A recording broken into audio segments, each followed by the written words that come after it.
stavo sopra questi ghiacciai che in quel momento erano un po' più caldi e ho incontrato proprio un uomo che raccoglieva dei funghi per mangiare, dei funghi per crearsi dei medicamenti e dei funghi per conservare il fuoco. Quest'uomo poi ha fatto una brutta fine, però adesso lo troviamo in un museo, è il famoso Ozi. Da lì ho capito quante cose si potevano fare con i funghi, oltre a mangiarli ed ammirarli, e da lì quindi ho cominciato un po' alla volta a studiarli. Fino ad identificartici, perché ricordi molto una manita muscaria.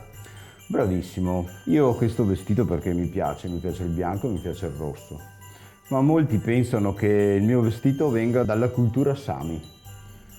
In verità questi Sami non hanno mai usato questo fungo, cioè la manita muscaria, che invece veniva usato dagli sciamani siberiani. Sarebbe una narrativa interessante, ma se la smentisci proprio tu.